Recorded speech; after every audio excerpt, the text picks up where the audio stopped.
I'm Billy S, welcome back to the channel. Today we're spelunking in volcanoes and losing far too many lives to lava as we rank the World 6 Deep Magma Bog courses of Super Mario Bros. Wonder. This is the 6th episode in my Super Mario Bros. Wonder course rankings. Check the playlist at the top of the description to see the rest of them. Gonna be honest, probably my least favourite world in Mario Wonder.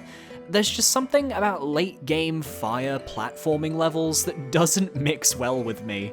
I understand they have to be difficult, and I like the way the overworld is laid out, letting you access the castle at any time, but asking you to delve deeper for more courses. But something about constantly dying to instant death lava mechanics in every level gets a bit tedious after a while. By no means are the courses bad or anything, it's just not my cup of tea, but I'll be ranking them fairly all the same. A reminder, I'm a 2D platforming casual, and thus my perspective is also casual, so if there's a mechanic from an older game that I don't understand or reference, that's why. So without further ado, all 17 courses in World 6 Deep Magma Bog of Super Mario Bros. Wonder ranked. And let me know your favourite course from this world down below. In last place, we have the sole break time stage, Hot Rocks, accessed via a secret exit from a previous stage. And I've got to admit, it's a bit of a letdown that a secret exit was hiding a break time course of all things. Just feels like a redundant reward. Here you have to put out the hot rocks with your elephant form to cool down the cavern, revealing the Wonder Seed. Beyond a brief bit of dialogue from a flower, it's a quick and simple task that you'll be done with in a flash. I much preferred the level the hot rocks came from, I'm gonna be honest. In 16th place, we have the Expert Badge Challenge Jet Run 2, sequel to Geometry Dash. Here you use the jet run mechanic to make some tricky jumps, collecting coins, and I'll give that it's definitely harder than the prior jet run course we had to do. I had a lot of fun. That was until the final flower coin. See, you go up a vertical room and there are two pipes you can exit from, a lower one which leads to the flagpole, and a higher one which leads to the flower coin. The issue is that with the Jet Run badge, stopping your momentum is really difficult, and thus it's very easy to accidentally go through the bottom pipe when you're trying to stop and turn your character. And you can't just go backwards after entering that pipe, meaning if you make that easy to do mistake, you have to restart the course. It's just a bit of a time waste and feels like a really cheap trick from the developers that doesn't match the design philosophy of the other badge challenges, and that's why it's lowest on the list. Next up at 15, we have the Expert Badge Challenge Spring Feet 2, the sequel to Spring Feet 1, and I'm still not the biggest fan of this badge after experiencing this Expert Challenge. When your momentum lines up perfectly to make the jumps, it feels amazing, but there's so much trial and error in figuring out how to make that momentum, where to jump from, etc., that it just feels a bit clunky. Ironically, the same issues people had with Spring Mario from Super Mario Galaxy. Maybe other people will click with this power-up and this harder course, but for me, it just didn't feel satisfying in the end, especially the portion to collect the third flower coin. Lots of falling into the void, a very frustrating experience overall. At number 14, we have the Badge Challenge Boosting Spin Jump 2. This is one of my go-to power-ups in regular courses alongside the Wall Jump badge, but I've got to admit, its badge challenge is a bit boring, for lack of a better term. There's nothing inherently wrong here, as you use the triangular jelly-like platforms to bounce high, using your spin jump to get the last bit of height you need to progress. But I wanted more variety. It was the same challenge 3 times with slight variations, but I wanted a different type of platform thrown in there alongside the jelly bouncers, especially when the jelly platforms just don't really belong in Deep Magma Bog's aesthetic. At number 13, we have the Badge Challenge Floating High Jump 2, and I think this was one of the more satisfying badge challenges to complete. Using the high jump and your momentum to hop over piranha plants and up those yellow donut blocks was really fun, but it's the moving platform segment that cements this badge challenge as a certified banger of its genre. It gave just enough challenge that I made some mistakes, but got better with each attempt. Momentum is definitely your friend here. It doesn't rank higher though because I think the other badge challenges on this list were just a little bit more exciting to me. At number 12, we have the Expert Badge Challenge Invisibility 2. And hot take, I actually think this was easier than World 4's Invisibility 1 challenge. Sure, you're platforming over bottomless pits and using bounce mushrooms to progress, but with the clouds and the smoke from each jump, I had a greater sense of where I was the whole time.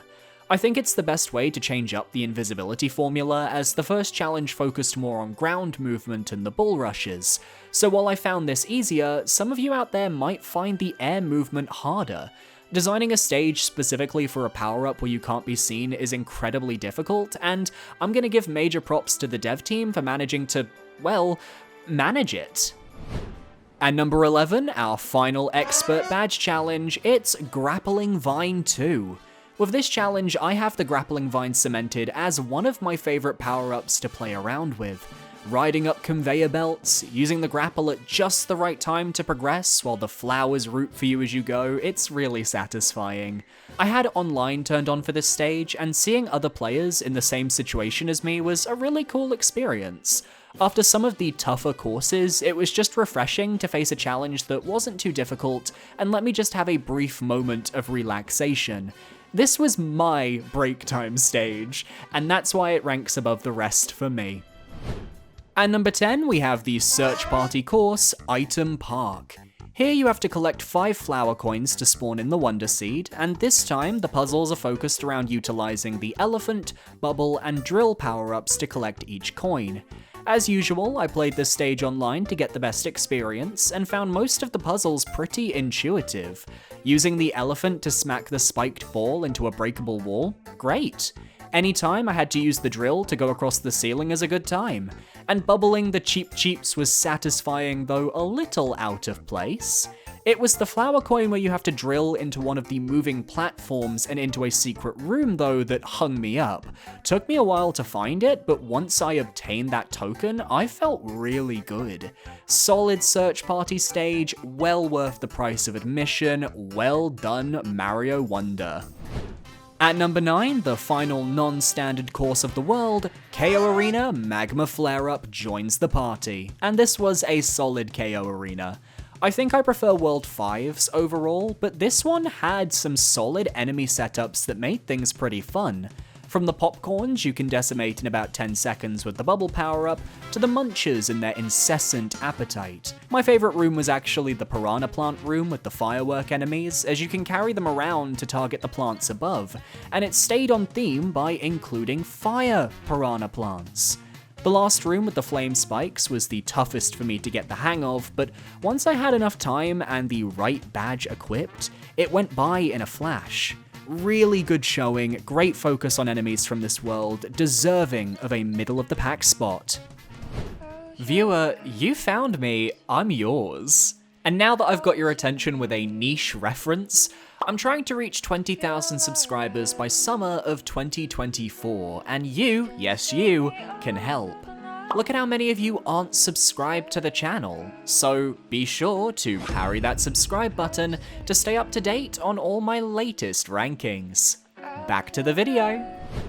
At number 8, officially getting into the meat of the world, the big courses, we have Rars in the Ruins. The gimmicks of this stage are the Rars, lava enemies that, when they see the player, will dive after you aggressively, exploding into nothingness before respawning around 5 to 10 seconds later. And there are special blue platforms that are only tangible when the player is looking in their direction. Both the enemies and the platforms have their moments to shine throughout the level, such as this cinematic drop to the checkpoint where the Rars crash into each other, or the elevator near the start of the level where you have to use blue blocks to climb while avoiding buzzy beetles that spawn from the pipes. And what about that blue block windmill you used to cross the large lava expanse after the first checkpoint? That's all a lot of fun, but where this level lost me, and this is 100% a me thing, was the wonder effect. I can't explain why, because I was really looking forward to another top-down 2D segment similar to the one from World 2, and yet I really struggled. I found it hard to manage the rars, and I found myself crushed about 3 to 4 times by the blue blocks due to my bad positioning. I understand that's entirely on my skills, but the gimmick just wasn't vibing with me, and that's why I was doing so bad. It didn't help that my first time I actually missed the flagpole as well and had to redo the level, and suffice it to say, it's not a level I'd like to repeat. There's a lot of waiting around with the elevators and the crossing of the lava, and a wonder effect that just didn't land. It's a shame, but I know this design is good. It's just not for me. At number 7, we have the 4-star difficulty course, Wavy Ride Through the Magma Tube. And here is the opposite issue of my last entry. I really loved this level's wonder gimmick, as collecting the wonder flower causes the entire level to be stripped away, leaving you against a gigantic statue and 3 platforms. You have to dodge projectiles and stay alive until the end of the effect to collect the wonder seed, and it felt like a boss fight. Endurance style, but a boss fight nevertheless, and I couldn't help thinking, why didn't we get more wonder experiences like this? Because it was really refreshing. Except for the part where after collecting the wonder seed, my jump didn't kick in and I immediately died. Funniest death yet. The rest of the level is a platforming challenge through the magma tube, and if my hatred of instant lava deaths wasn't apparent, this is so not up my alley in terms of what I enjoy in 2D platformers. There's a lot of precise jumps to make that I managed with and felt good about, but the fire spike enemies felt oppressive most of the time, and I was glad to be done with this level when I reached the end. I recognize it's part of the higher difficulty of the game, and I love that it challenges the player. It just isn't the kind of challenge I particularly enjoy. And due to the platform's auto-scroll nature of it, every death means waiting a while to get back to the point you died at, which to me is just a waste of time. Coming in at number 6, just missing out on our top 5, we have the Deep Magma Bog Palace. And I'm gonna say it, I think the palaces are some of the least interesting courses from a design perspective in the game now that I have played all of them. None of them are the pinnacle of their worlds, and aside from World 1, they all reuse wonder effects from earlier in the game, but not as well. World 6's palace is particularly egregious, as they take my favourite wonder effect from World 5, which was already used to its full potential, the Wubba transformation. I do like that they combined it with the rolling dragon fossils to create a more dangerous experience going over the lava, but I don't really think this ability added anything to the palace that wasn't already there, if that makes any sense. I like the enemies, dry bones, those fire enemies I don't know the name of, but provided great flame coverage to make my progression tough, buckets of water so I could strategically put them out, and I actually enjoyed the boss fight, even if once again I really wish it wasn't Bowser Jr. Having an original character who can split into clones, summon lava to darken the arena, and maybe having a moveset that isn't just Junior's spinning shell attack could make these boss fights really pop. Instead, it's just round 4 with BJ. I appreciate the gimmicks and the movesets in these fights, they're actually quite cool. I'm just sick to death of Bowser Jr., and I find it baffling that with the development this game had, they just couldn't come up with some new boss designs. It's a good palace for a palace level, but it doesn't wow me. Now everybody, let's play a Super Mario Wonder Billy S drinking game. Every time I mention that the bosses are bad and that Mario DS had way better bosses, take a shot. You're gonna be dead by tomorrow. At number 5, we have the Deep Magma Bog Flying Battleship, and I really enjoyed this one. The main gimmick are these red and white poles that you have to hang from, which you can use to progress through the level, as well as pull switches that you'll find throughout that turn off raging flamethrowers blocking your progress. Is this the first time a Mario auto-scroll level has stopped to let you solve a puzzle, or am I forgetting something? The second flower coin was a nightmare to obtain, I'll be honest. I was just playing really poorly, and the flying Mecha Koopas kept damaging me, and it took too many attempts to get this one Mecha Koopa thrown at the coin. And then in the same run, I actually missed the Wonder Flower and had to suicide to reload at the checkpoint nearby. The Wonder effect is the same for all airships. Bowser comes in and turns into a Widowmaker sniper, and here you have to outrun him while using the various hanging poles to avoid his shots. This was actually the first time he clipped me with an attack, so it definitely felt frantic and difficult in a good way, but I managed to make it through it first time. I really liked the engine room of this airship, what with the flamethrower you had to douse using the handles. The airships love to end each level with their gimmick on full feature, and I seriously appreciate it. It's not my favorite level in the world, but it's totally inoffensive, and for World 6, that really is enough to get it in my top 5. At number 4, we have Pull, Turn, Burn, a 4-star difficulty course. Here, the gimmicks are pulling, turning, and burning, if you couldn't tell by the title.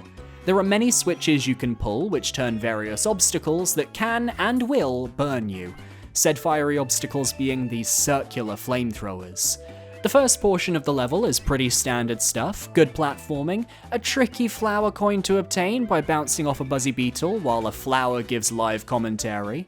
There's a sequence involving a series of pullable platforms and fire piranha flowers that is surprisingly tricky to navigate through. It's good stuff. The second part of the level continues with the same gimmicks, but instead it uses circular paths for the flamethrowers instead of straight lines, making the third flower coin a race to collect.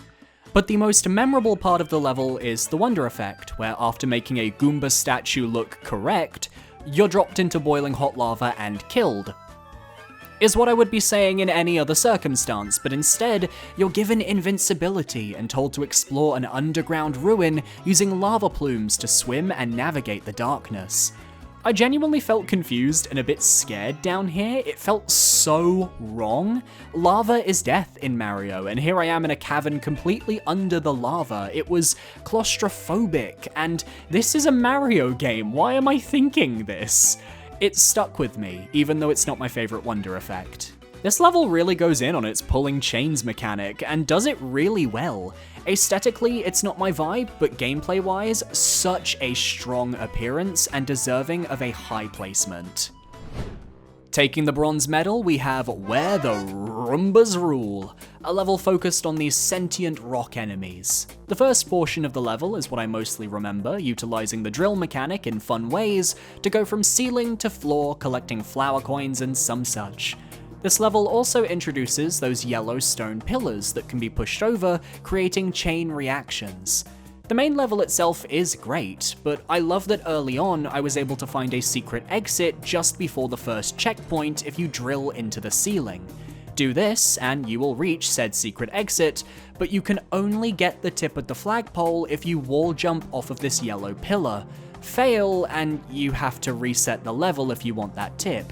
I had to do this, and due to my then reckless play trying to get back to the secret exit, I kept taking damage and losing my drill power-up. It was a bit of a mess on my part. I don't hold it against the level though, it's all me. My favorite part though is the second half of the course, where after noticing some ramps in the scenery, you collect the Wonder Flower and become a spiky bowling ball. Suddenly, you're the Roomba, and everything else is the prey. This was shown off in the Mario Wonder Direct, and it was great to experience in real time. The flowers cheering you on, roll, roll, roll, as you complete some simple platforming and just have a blast simulating an Indiana Jones boulder chase featuring you, yes you, as the boulder. I think I just like levels that lean into the fun, lean into the wonder of the game, which is why my top picks for World 6 all reflect the fun of this world and not so much the challenge.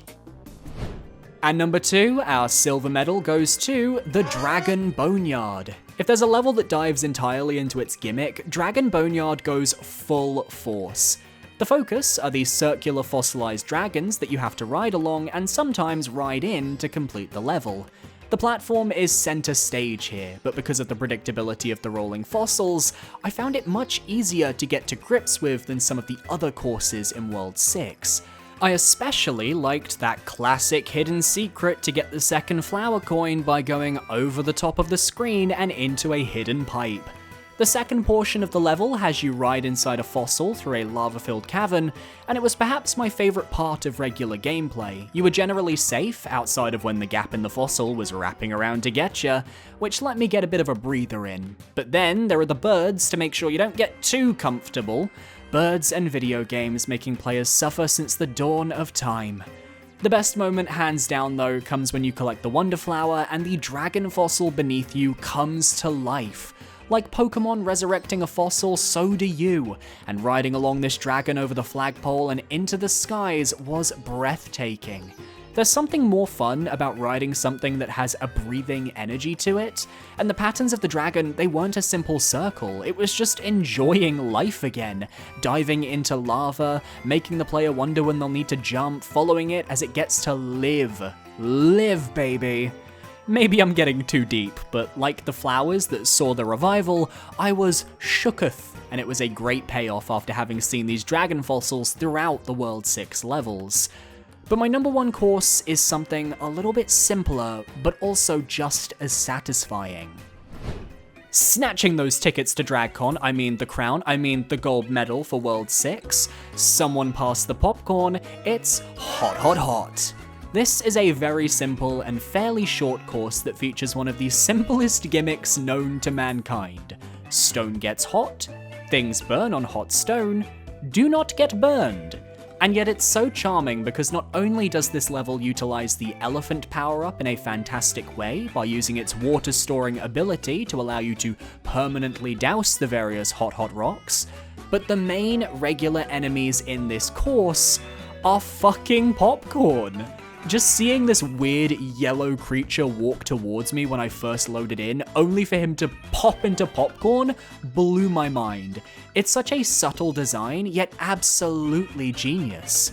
Once popped, they begin popping around, hopping like popcorn in a popcorn machine, and it's just so endearing. Most of the level is spent dousing hot rocks and using newly formed platforms to collect flower coins, and the Wonder Flower effect, while not the craziest, causes a rainstorm that actually saves the flowers living here, giving them much needed nutrients to survive while you collect a series of wonder tokens, diving through bubbles of water that float on by. The third flower coin that has you wall jumping up to pull a switch down to spawn it, timing it so you don't get burned, fabulous. Even the flagpole jump has a bit of challenge to it. And then after beating this level, I discovered it had a secret exit, and it's surprisingly well hidden, needing you to platform up to this spot, activate the flower bulbs that will then lead you to this door and to the exit, where you have to do a portion of the level, but in creepy darkness. I don't know, this world just sticks with me, and those tend to be the ones I remember for years to come. It's just a classic experience with a sense of humor. The popcorn is amazing, it's not too difficult, it's exactly what I was looking for in my number one ranked world of Deep Magma Bog. Thank you everyone for watching. I know I was a bit more negative in this episode, but I can't hide it when I don't click with the world. I hope you know it's not personal. Next time, I'll be ranking the courses of the Petal Isles, so parry that subscribe button to stay up to date on all my latest videos.